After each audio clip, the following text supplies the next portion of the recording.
ఈరోజు మాజీ ప్రధానమంత్రి మాజీ మహిళా తొలి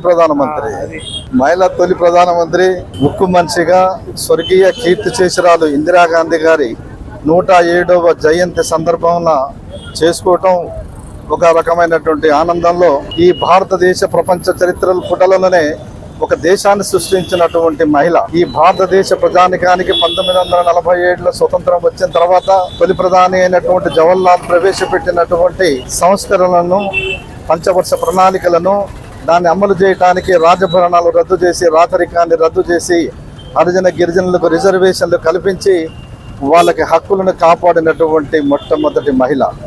ప్రపంచ దేశంలో అలీన దేశాలలో ఇందిరాగాంధీ పేరు ప్రఖ్యాతులు తెచ్చుకున్న తర్వాత ఒక బంగ్లాదేశ్, పాకిస్తాన్ కొట్లాట్లు ఒక బంగ్లాదేశ్ దేశాన్ని సృష్టించింది.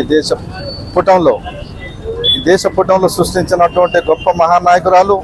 ఈ భారతదేశాన్ని ఈరోజు అభివృద్ధి పదంలో ఉన్నాయంటే, ఈ నవరత్నాలు ఉన్నాయంటే బిహెచ్ఎల్, హెచ్ఎంటీలు ఇవన్నీ కూడా ఆనాడు ఆమె కాలంలో ఇస్రో ఇవన్నీ కూడా నిర్మించడం జరిగింది. 20 సూత్రాల పథకాన్ని ప్రవేశపెట్టి ఈ పేదరికాన్ని ఆలోచించినటువంటి ఆ మహిళ ఆమె ఆశయాలు నెరవేర్చడానికి కాంగ్రెస్ పార్టీ మిర్యాలగూడ నియోజకవర్గంలో శాసనసభ్యులు బత్తుల లక్ష్మారెడ్డి గారి ఆధ్వర్యంలో ఇక ముందు తీసుకెళ్లి రాబోయే స్థానిక సంస్థల ఎన్నికల్లో అఖండ విజయాన్ని చేకూర్చాలని కార్యకర్తలకు అందరికీ విజ్ఞప్తి చేస్తూ తెలియదు. స్వర్గీయ ఇందిరాగాంధీ జయంతి సందర్భంగా మిర్యాలగూడ పట్టణం, అదేవిధంగా మిర్యాలగూడ నియోజకవర్గ ప్రజలందరూ కూడా ఇందిరాగాంధీకి ఘనమైన నివాళులు అర్పిస్తూ ఈ యొక్క కార్యక్రమానికి ముఖ్య అతిథిగా విచ్చేసినటువంటి అన్నగారు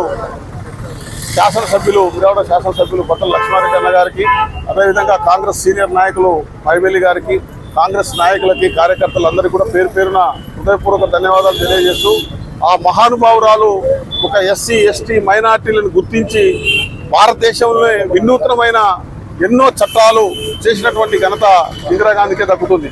ఒక ఉక్కు మహిళగా కొన్ని దేశాలను కూడా తయారు చేసి ఒక అలీన దేశాలుగా గుర్తింపు సాధించినటువంటి వ్యక్తి ఇందిరాగాంధీ.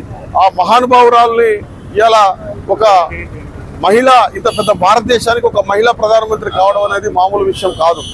ఒక జవహర్లాల్ నెహ్రూ బిడ్డగా పేరు ప్రఖ్యాతులు సంపాదించి మనందరం కూడా ఈరోజు వాక్ స్వాతంత్రం, స్వేచ్ఛా స్వాతంత్రంతో మనం ఉన్నామంటే వారు చేసినటువంటి జవహర్లాల్ నెహ్రూ కానీ, ఇందిరాగాంధీ కానీ, రాజీవ్ గాంధీ కానీ వారు చేసినటువంటి సేవలే భారతదేశానికి ఈరోజు మనందరం కూడా ముందుకు పోవడానికి ఉపయోగపడుతుందని తెలియజేస్తున్నాం. ఆ మహానుభావురాల్ని మన భారతదేశమే కాకుండా ప్రపంచ దేశాలన్నీ కూడా ఒక్కసారి ఆ మహానుభావురాల్ని స్మరించుకుంటునే అవకాశం ఈరోజు వచ్చింది. కాబట్టి ఖచ్చితంగా ఆమె ఆత్మకు శాంతి జరగాలని ఆమెకు ఘనమైన నివాళులు అర్పిస్తున్నాం. Thank you. భారత మహిళా మాజీ ప్రధానమంత్రి వర్యులు ఇందిరాగాంధీ గారి జయంతి సందర్భంగా స్థానిక శాసనసభ్యులు అన్న బత్తుల లక్ష్మారెడ్డి గారి ముఖ్య అతిథిగా పాల్గొని నివాళులు జరిగింది. మరి ఈ కార్యక్రమానికి ఇచ్చేసిన పెద్దలందరికీ పేరు పేరున కృతజ్ఞతలు తెలియజేస్తా ఉన్నాము. మరి ఇందిరాగాంధీ గారు మరి ఉక్కు మహిళగా పేరు తెచ్చుకొని మరి ప్రధానమంత్రిగా ఉన్నప్పుడు ఎన్నో సంవత్సరాలు చేసి బడుగు బలహీన వర్గాల కోసం వారు జీవితాంతం కూడా బలహీన వర్గాల కోసం, పేదల కోసం వారు ఎన్నో సంక్షేమ పథకాలు ప్రవేశపెట్టిన ఘనత వారి కుటుంబానికి, వారికే తక్కువదని తెలియజేస్తూ ఉన్నాం. ఎందుకంటే కాంగ్రెస్ పార్టీ ప్రభుత్వంలోనే మరి పేదలకు ఇండ్లు కానీ, భూములు కానీ పంచిన ఘనత కాంగ్రెస్ పార్టీది. మరి బీజేపీ టీఆర్ఎస్ వచ్చి ఆ ఉన్న స్కీమ్లను ఎత్తేసి ఈ రోజు బలహీన వర్గాలను అణగదొక్కే ప్రయత్నం చేస్తూ ఉన్నటువంటి బీజేపీని ఓడగొట్టి మరి రాబోయే ఎన్నికల్లో రాహుల్ గాంధీని ప్రధానమంత్రి చేసేటప్పుడే మరి వారి ఆశయం మనం నెరవేర్చడం అయింది. కాబట్టి వచ్చే ఎన్నికల్లో ఖచ్చితంగా మనందరం కూడా రాహుల్ గాంధీని ప్రధానమంత్రి చేసి వారి ఘనమైన నివాళులు అర్పించాల్సిగా తెలియజేసుకుంటూ ముగిస్తా ఉన్నాను. ఇందిరాగాంధీ గారి జయంతి 107వ జయంతి జరుపుకోవటం జరుగుతుంది. మన మిర్యాలగూడ నియోజకవర్గంలో మన బిఎల్ఆర్ గారు శాసనసభ్యులు వారి ఆధ్వర్యంలో పెద్ద ఎత్తున ఈ నియోజకవర్గంలో ఇందిరాగాంధీ జయంతి గురించి జరుగుతూ ఉంది. ఇందిరాగాంధీ ఆమె పేదల పెన్నిది. ఆ రోజు ప్రధానమంత్రి అయినప్పుడు కూడా పేదవాళ్లకు 20 సూత్రాలు పెట్టి గరీబో హటావో పేద ప్రజలందరినీ ఆయన దగ్గర చేర్చి ఎన్నో సంక్షేమ పథకాలు ప్రవేశపెట్టి ఆనాడు ఈ పేద ప్రజలను ఈ భారతదేశంలో ఆదుకోవటం జరిగింది.